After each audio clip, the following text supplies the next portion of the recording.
जगावे भोलेनाथ मारा, एनी लगन लगावे भोलेनाथ मारा।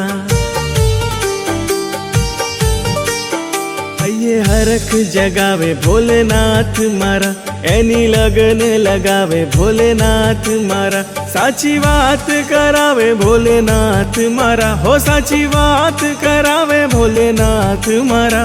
भव पार करावे भोलेनाथ मारा, ये हरख जगावे भोलेनाथ मारा, एनी लगन लगावे भोलेनाथ मारा।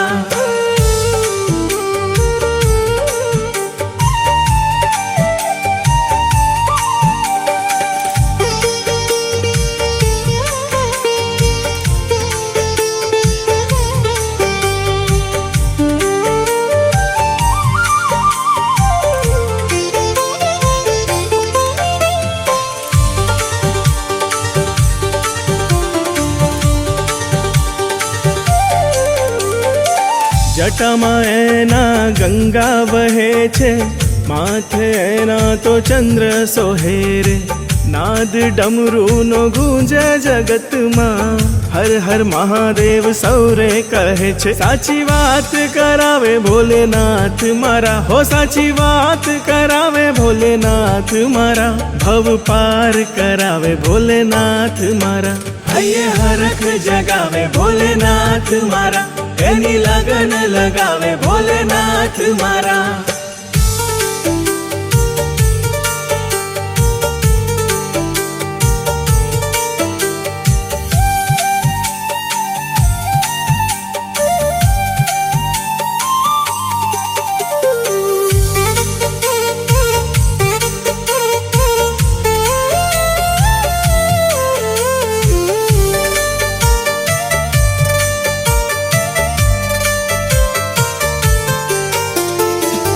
ભસ્મ એનાએ અંગે રમાવે, કૃપાએ સૌની ઉપર વરસાવે।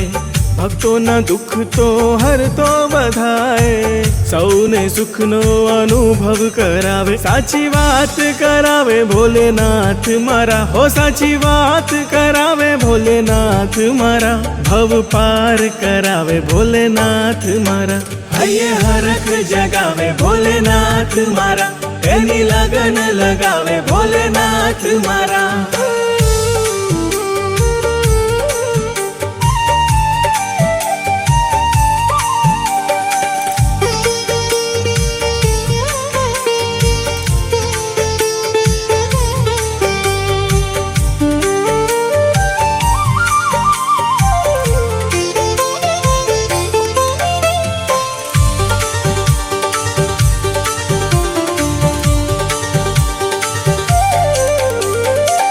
નંદી આગળ ઊભો છે દ્વારે, બેસી એની પર મસ્ત સવારે।